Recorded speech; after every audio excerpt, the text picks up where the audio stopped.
801. 801, let's start. 801. So we are in Megillat Ruth, chapter 2, verse 10. And it's a couple of days before Yom Kippur. So Gmar Chatima Tova to everybody. Shana Tova Metuka. Ooh, a lot of people coming. Let's just wait one more minute. There you go. Shana Tova Metuka, Gmar Chatima Tova. Should have a healthy and a sweet and a happy New Year. And we're going to learn a little bit of Megillat Ruth, and because divine providence is, which we discussed before Rosh Hashanah, is working so well, we're going to have tie into Yom Kippur in a very, very interesting way. So, we left last time in the field where we are, chapter 2, Pasuk Yud. We left in the field where Ruth was collecting food for her and for Naomi, and she was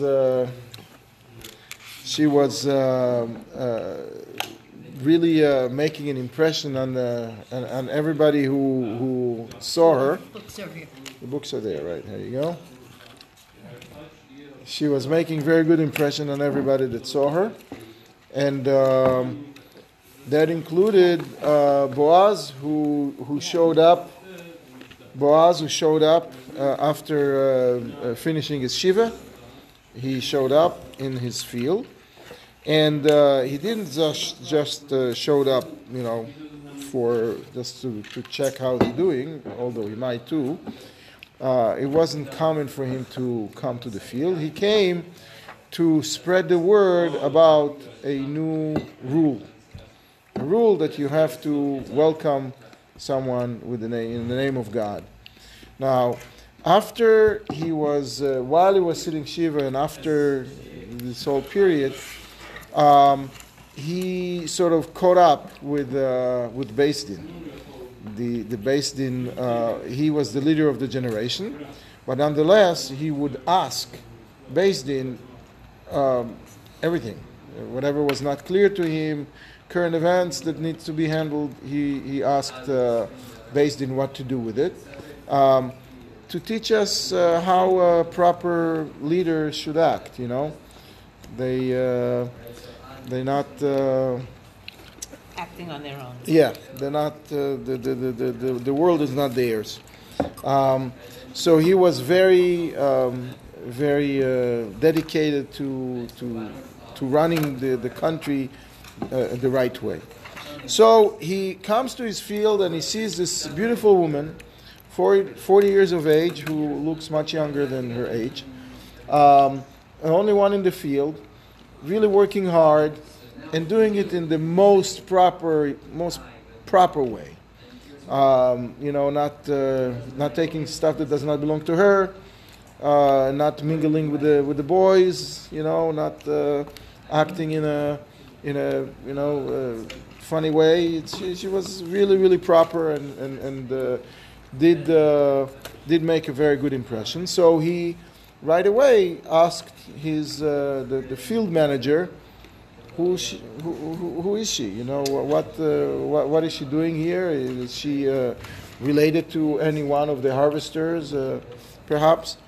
And the answer was that she's Ruth, and she's related to Naomi, and she just converted, and she's not again, we discussed the question, was the field manager talking nicely about her or not? Either way, Boaz right away knew who she was because they were related. Naomi is his cousin, and she was Naomi's daughter-in-law. So he knew all about her. And as we will learn in a little bit, she was also a topic of conversation in Beis Din. Beis Din was sitting and discussing all kinds of issues that came up, and she was one of the issues. If you recall, when she and Naomi walked into Bethlehem, when they showed up, the whole world saw them because it was right in the middle of the funeral of Boaz's wife. So they all said, it was a buzz about their arrival. And that caused some issues because people thought that, how come she converted? She's a Moabite, not allowed. So it caused a lot of buzz and a lot of discussions. And it bubbled up to the Beis Din, The Beis Din had to deal with that question. And part of what Boaz was coming to the field to sort of discuss and spread the word about is the answer to that question about her conversion, allowed, not allowed, what's the story. And so after he was talking to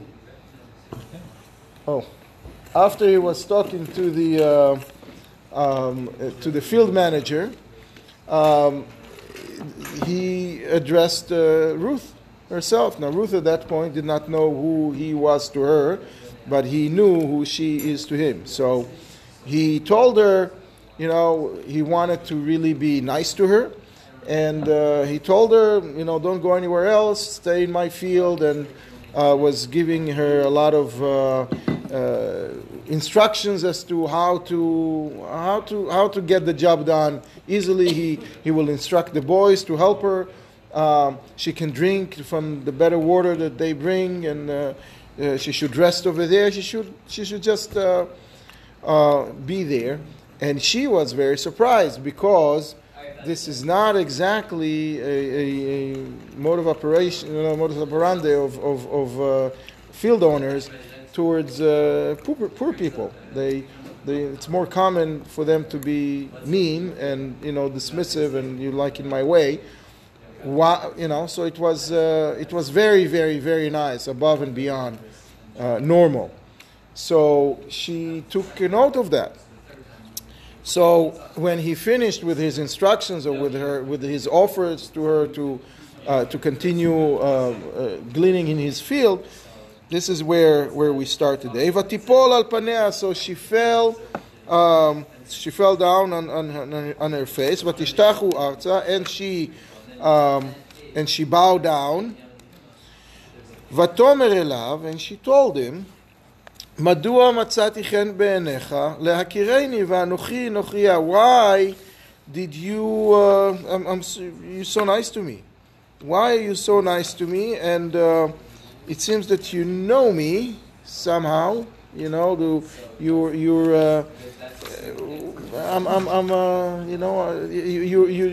very nice to me in a way of people who know each other, but I'm not anybody who you might know because I'm a foreigner.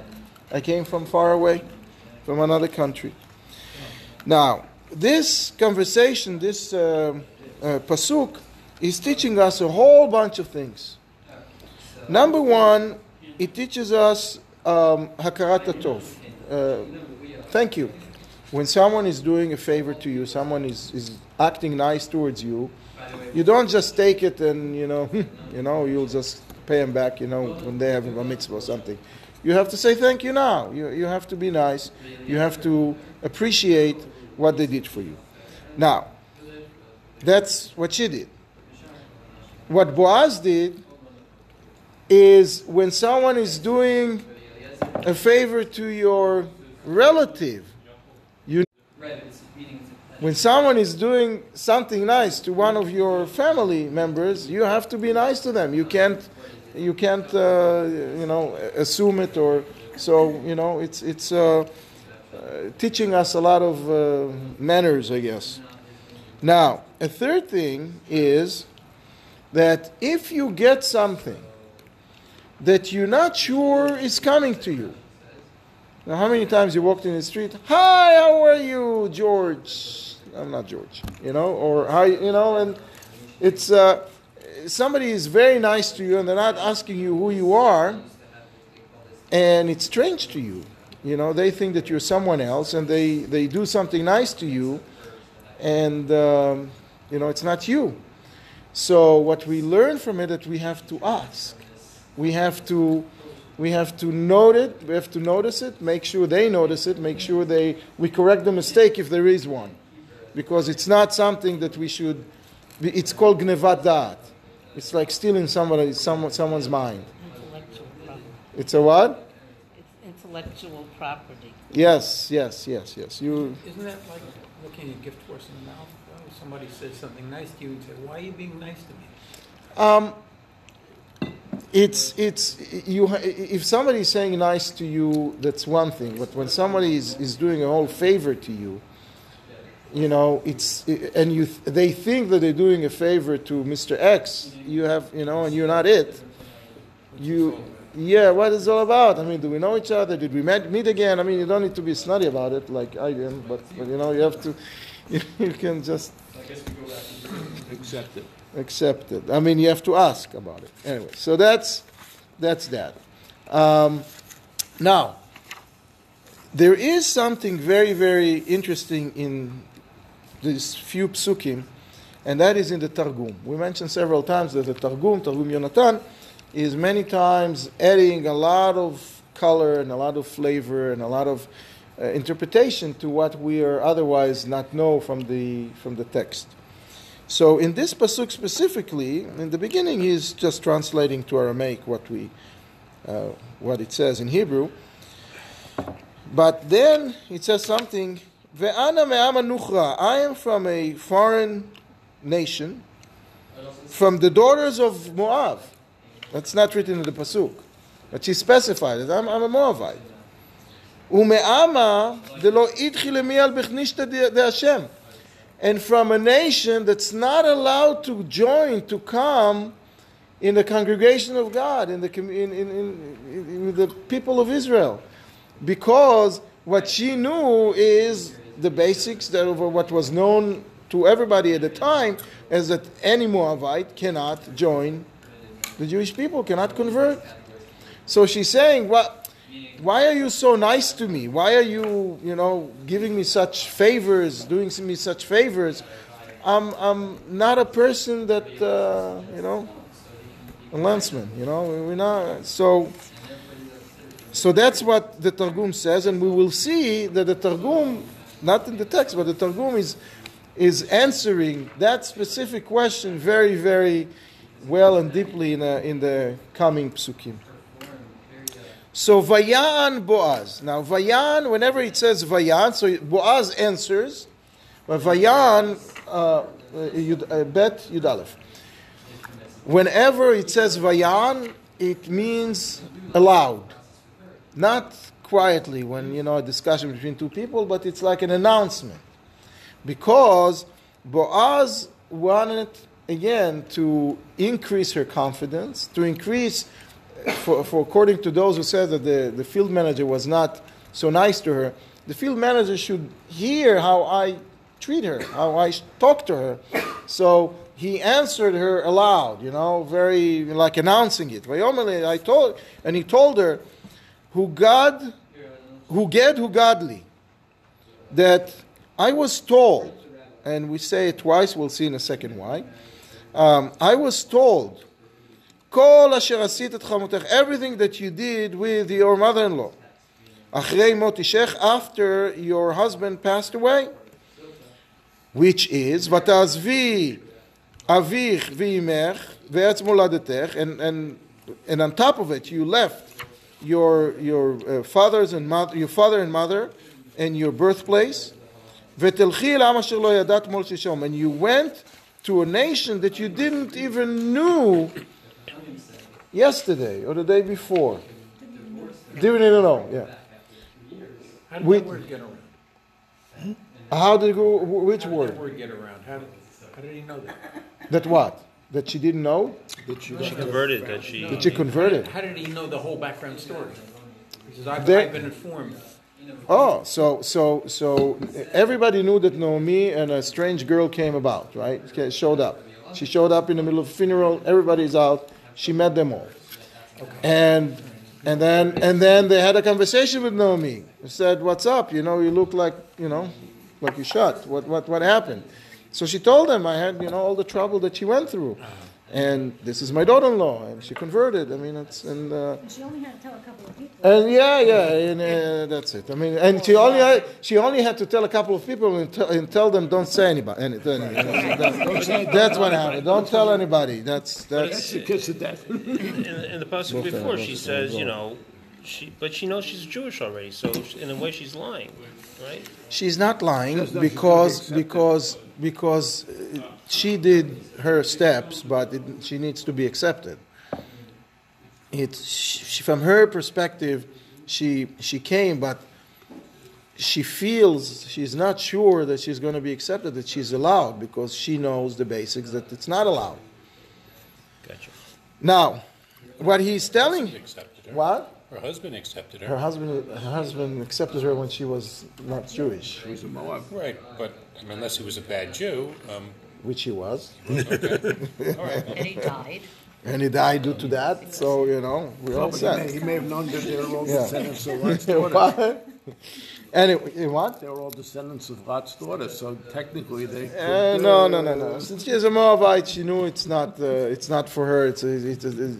Jewish people did not really like converts in general, and Moabites in particular, and so. Back then, were there many people converting, or was she really the No, first one? she was very, very little number of people converted. There was one big group of converts, the Givonim, at the time of Yeshua, a couple hundred years before that, 100 years before earlier or so. Anyway, but Didn't we learn? there were. Can. Say that again about converts. What did you just say? About converts before? What did you just 100 say? years before, There was a major a group that converted Gibeonites. the Gibeonites, that they came, but it was not commonplace. It was not commonplace. Anyway, what happened then is so he's So now from the words Tumol Shilshom, we learn something very, very interesting.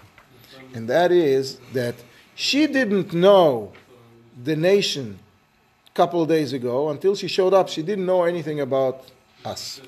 She lived amongst her people. The 2.5 Jews that came over and married her didn't really want to act so Jewish, and they would just try to assimilate over there, and so she was. It was all new to her, and she didn't know. She didn't come because she thought that she's going to get in the 80s.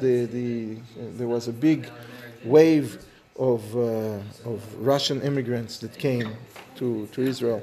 They made Aliyah, and what? It was questionable. They were Jewish. So that's the point. It was questionable, and the point is that the joke that was going on over there, that they all came down like that with V's. They want Villa and a Volvo, So she did not come for a Villa and a Volvo, She came because she really wanted to join. But isn't it like 10 years since then? When did her husband die? But she didn't convert then. 2 weeks ago, 3 weeks ago. It's an interesting when we first They got married. They lived together for 10 years. He died. Okay. She converted on the way. She converted Yeah. after he died. Yes. Right. Yes. Okay. So let's go again to the Targum. Let's go again to the Targum and see how the Targum is spinning it. So remember, she was asking before the Targum is saying that I don't belong. I'm from a nation that cannot join. So Vativ Boaz. So Boaz answered her and told her that I was notified. 2 things. I was notified with some words of wisdom, meimar chochmaya, some words of wisdom that the Almighty did not prohibit female Moabites to join the Jewish people, only males, only men. And I was so that's one of the explanations of why we're saying Hoged Hugad, why he was saying twice, because he was notified, Boaz was notified two things.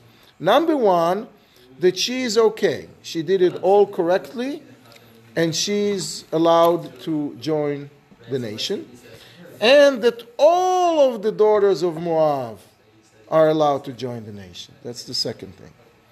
And he said that he was asking a couple of days ago, 3 days before, at Mol Shilshom, 3 days ago, he was asking the Beis Din all about it, and they told him. They cleared up this question because it was not a common thing to do, and he cleared up. That's allowed. That's no problem. Welcome. Now, Ruth was certainly not a Torah scholar at that point. Who's not a Torah scholar? Ruth. Right. So probably But not Naomi Naomi was. either. No, Naomi was. So I'm just saying, how would she know? Naomi was. Naomi was. She was. Yeah. She was coming from a very important family, educated family, and she didn't. But this idea that accepting the Moabites was a new thing, so to speak, because it hadn't been decided until a few days earlier. Right. But she was aware of it. So No, he's telling her. he's- Only Boaz knew it. Bo- Boaz is the one who got all Boaz and the Beis Din And now he's were telling her. clearing the issue. Naomi apparently she wanted to tell her to leave, right? If you recall, she tried to persuade her not to come, not to join, and she insisted. So she said, "Okay, come. These are the rules." But she, Who converted her? Naomi converted her. You don't need It was a little easier. Naomi, yeah, it was. We learn a lot of things from how it happened. Anyway. So we're supposed to think it's a coincidence, this based in talking about justice? No, it's not going to. It's because of her. It's not going to because she showed up the way she showed up, and there was a buzz. People came to the Beis Din, and the Beis Din ruled that she's okay. She's okay, so in a way that's part of the process of her becoming... That was part of the process. When you laugh at Right. That's how they... Right, the Beis Din made the ruling. They confirmed the ruling, correct. Now, and then Boaz adds something which again, it's not written at all in the text, just the Targum is saying, I was told in prophecy that you are going to, your offspring are going to be kings and prophets. And all of that, why? Because of how well you treated your mother-in-law, that you stayed with her to help her and to provide sustenance to her after your husband died, and that you left your people and your nation and you came to a place that you didn't know anything about, and so because of that, you're going to be rewarded handsomely. The kings are going to come from you.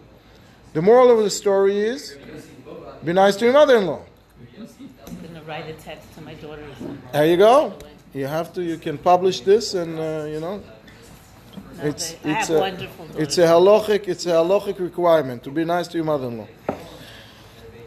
Anyway, and then he continues with an awesome statement, which we'll talk about, at length, hopefully.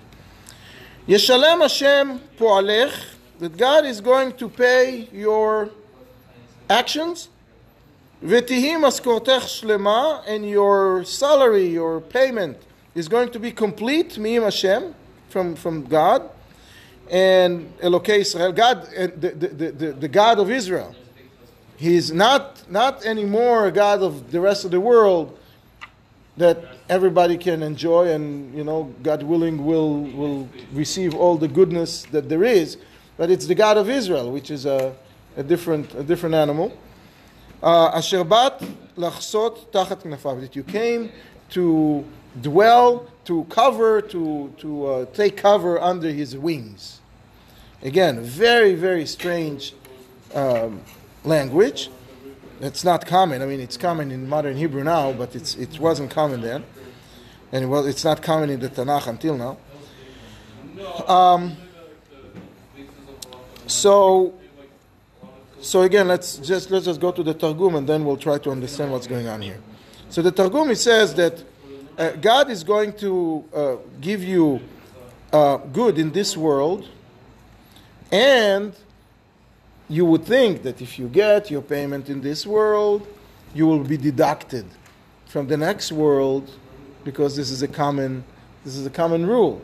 People who have their stuff, have it very, very, very good here, there is a reason to suspect that in the world to come, Balances out. It's going to balance out.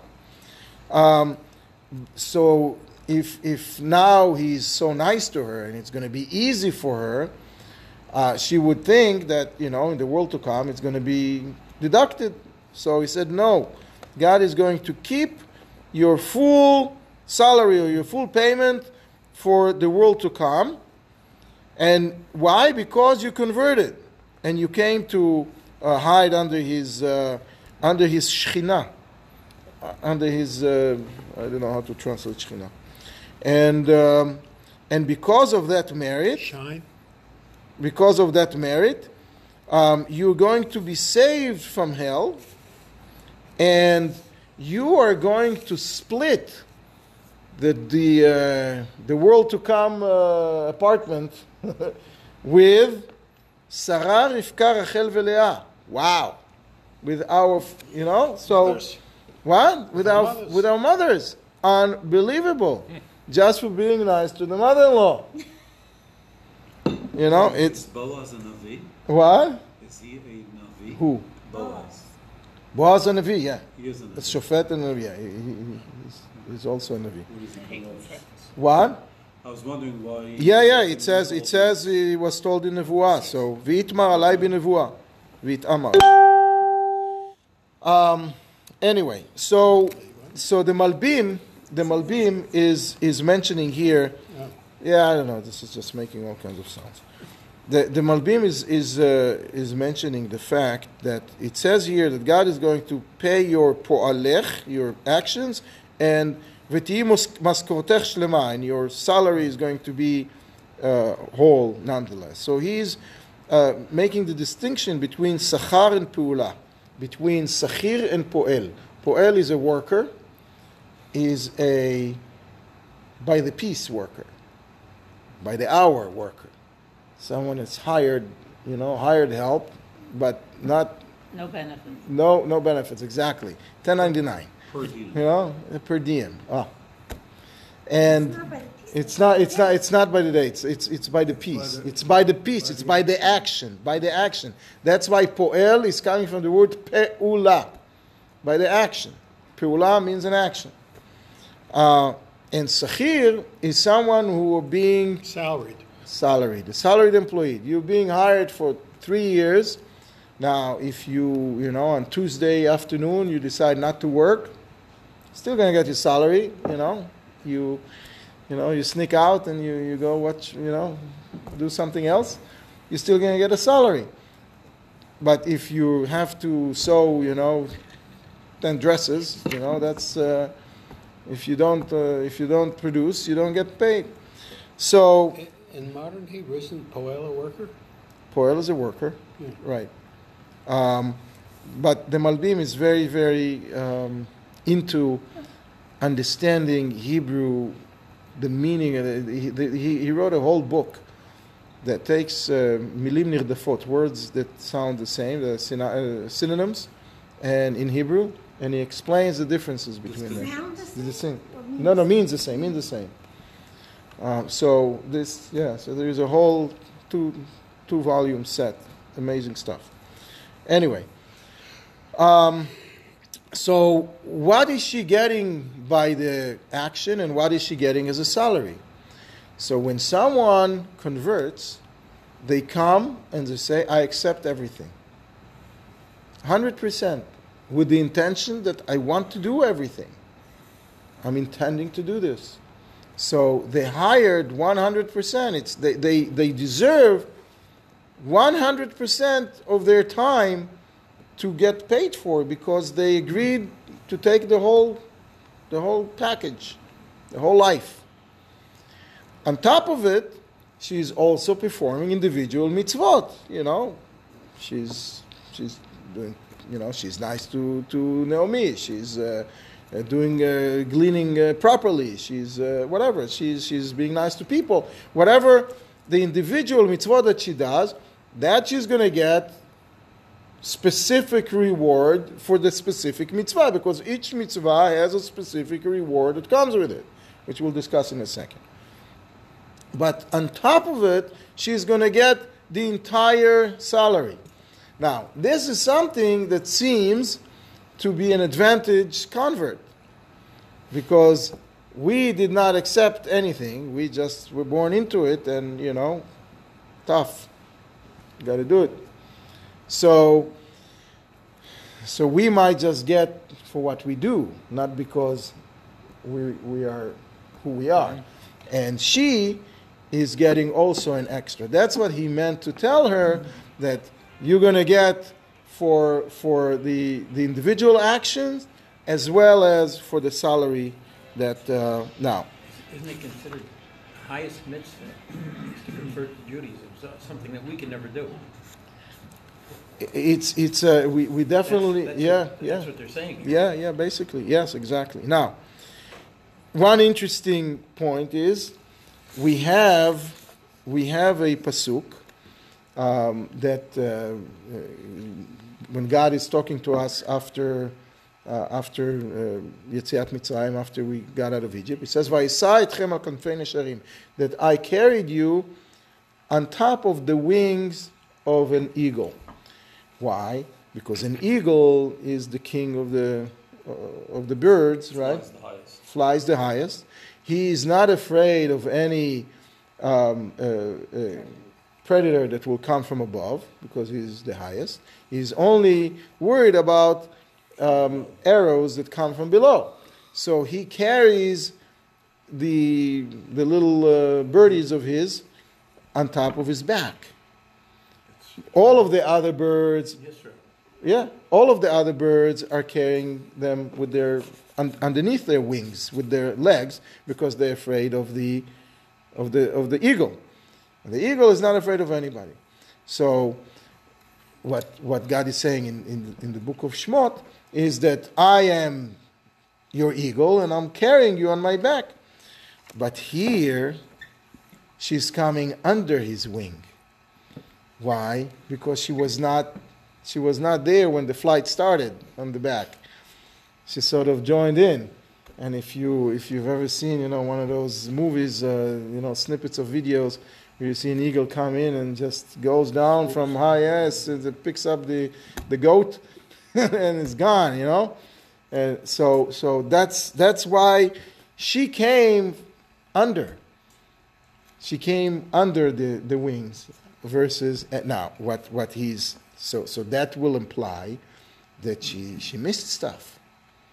She's less, right? She would think that I came in when I'm 40. I didn't have a bat mitzvah. I didn't have an opportunity to do a whole bunch of things. I mean, the actions that we all do day in, day out, for 40 years, she didn't have an opportunity to do it. So she felt, or she might feel, that she's disadvantaged. So he's telling her, don't worry, you came under, but you're going to be producing someone who's going to lead all those that are over. You're going to produce a king that is going to lead all of the nation till the end of times.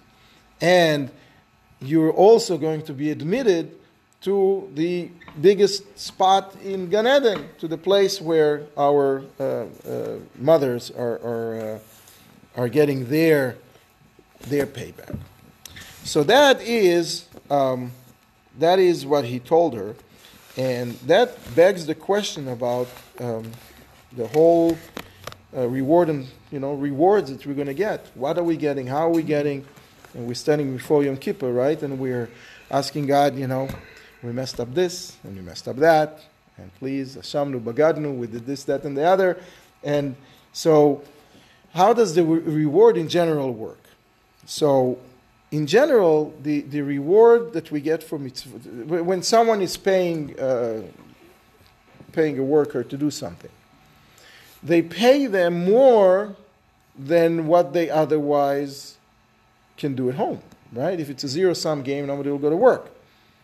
If it costs you $10 to hire a babysitter just to go to work and get $10, most people are not going to do it. What's the point?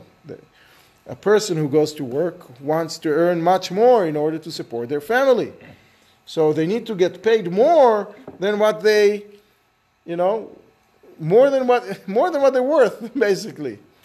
Because otherwise, it's not worth going to work. But we're saying, יפה שעה אחת בתשובה ומעשים טובים בעולם הזה מכל חיי העולם הבא.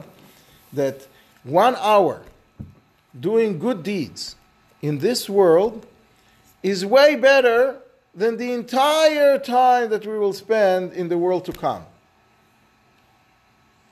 And that's 1 hour. Imagine a whole lifetime, 120 years, hour after hour, minute after minute, doing all kinds of good things and good deeds. And so, how is that reward in the world to come better than our action? If the actions are what's important, what's the good stuff is, so what's the point of working? So the Mishnah in Pirkei Avot is explaining that by saying that schar mitzvah mitzvah. What is mitzvah? Mitzvah is a commandment, right? But mitzvah is also coming from the word tzavta, togetherness, connection. There is a club in Israel called tzavta, together. Everybody sits together and wastes time together. So, tzavta v'chibur, that is together. What is the mitzvah? What is the togetherness here? It's together with God. When we perform the mitzvah, we become connected to the Almighty. And schar mitzvah mitzvah also means that when we do one mitzvah, that brings another one, and another one, and another one, and another one. This is proven. We can try it. It's hard for us to do something, but when we do it, suddenly another one comes, and another one, and another one, and it becomes easier, and it becomes so. The mitzvot are basically bringing friends. It's you do one, you get a whole host of them. You worked on one connection, suddenly you connected 100 different ways and 100 different times, both in quantity and in quality. The connection is better, and there is more of it.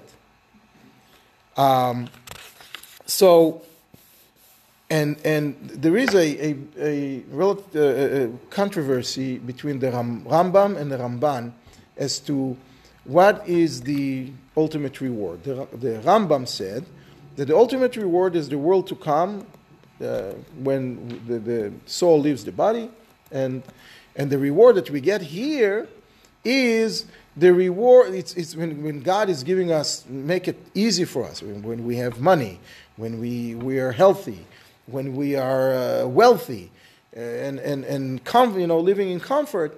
It's all in order to make it easy for us to connect again and again and again, to perform mitzvot. So even according to the Rambam, that the reward is in the world to come, in Olam Haba, is we have the reward that we get here is in order to increase the amount of connection. Now, so when we say that when we worked, we have to get more, that's what we're getting more. We're getting more mitzvot, we're getting more connection. By doing one, you're getting more. That's how the rabbis explain it. Now, there is a big difference between the reward that we get for learning Torah and the reward that we're getting for doing the mitzvot. The reward that we're getting for learning Torah, that is something that we received in Gan Eden. And the reward that we get for performing the mitzvot is going to happen after the resurrection of the dead, after Tchiyat HaMetim, in the world to come, when Mashiach comes and everybody will join, all of the neshamot that previously passed away will be resurrected, will join with their body, and the reward is with the body. But learning is in itself a mitzvah. Learning is in itself a mitzvah, but for limud Torah, right, so for the mitzvah part you get like any mitzvah, but it's special. Learning is a little special. Now, there is a very big distinction between what happens in Gan Eden and what will happen after Tchiyat HaMetim. What happens in Gan Eden is very much like what's happening here. There are classes. There are everybody gets. It's not a communist type of reward that everybody gets the same nothing. It's everybody gets as much as they're able to achieve. If you have more ability and you learn more, you get more. Not fair, right? But that's such is life. And So whatever you put into it? whatever you put into it, you get out of it.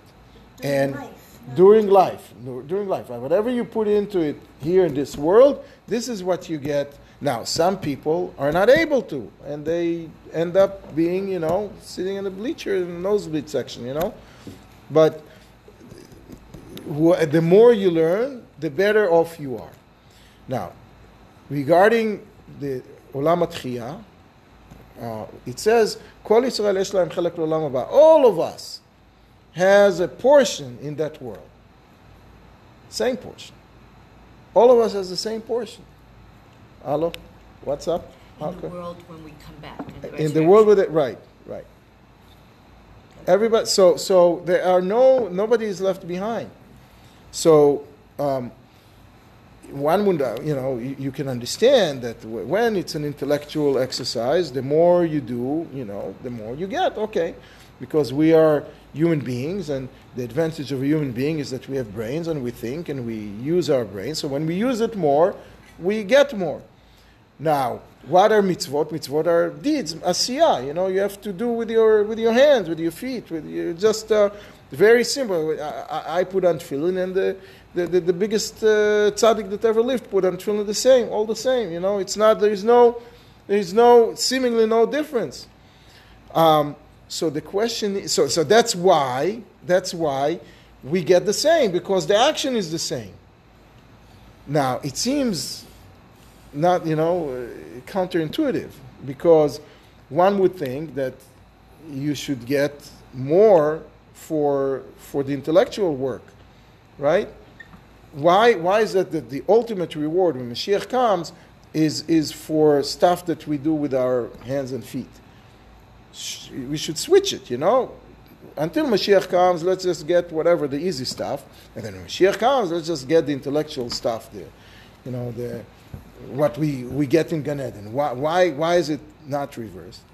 So the point is that the whole goal of this world is not an intellectual exercise.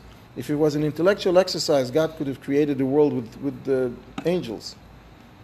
Way more intellectual than us, way more understanding. That He doesn't need human beings in order for the intellect.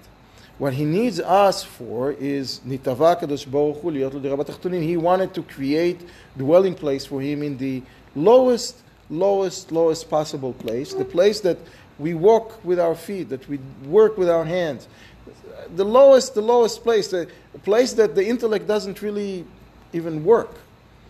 And each one of us has this job, and each one of us has this job for our entire life. So we are hired that way for life, and even more, not only we are hired like that, all of the Jewish people in all of the generations are hired for it. So we are not getting payment until the job is done. when we're talking about Gan Eden, I had my 120 years on earth. I learned what I was able to learn. I finished my job.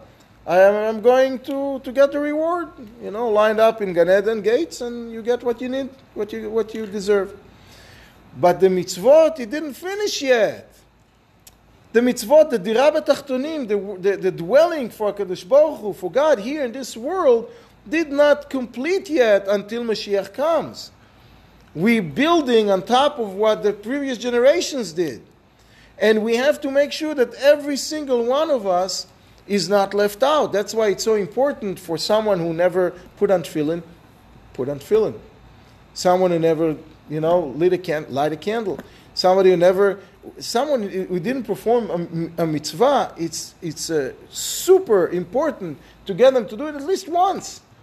So they can be admitted with all of us. So they're not left out. And also, so our job is all going to be finished because we're all here for a reason.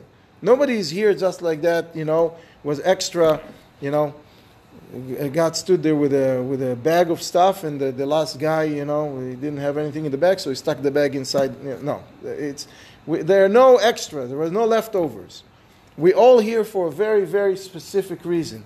And that reason is to do all the mitzvot that we can in order to fulfill the ultimate mission that God put us in this world to do. And with that, we can walk to Yom Kippur and says, listen, we are part of a big chain. We might have not learned all that much this year. We might have not done everything that we could this year, but we are hired as a salaried employee, even though we didn't make the move to become a convert ourselves. We are salaried. We all the Jewish people from the beginning of time till the end of time are all one salary, and you just get your stub and your check stub, and each one of us will get what our portion, but it all goes from one payroll. And with that attitude, we walk into Yom Kippur, and when we say, listen, we're sorry, but we'll right away Motzi Yom Kippur, we'll do Kiddush Levana, we'll build the Sukkah. We're right away going to put to action all of our regrets and all of our decisions. And when we do one mitzvah, we'll bring another mitzvah and another mitzvah and another mitzvah. And with that, we'll be able to connect. And God willing, we'll meet Ruth and Boaz. Thank you.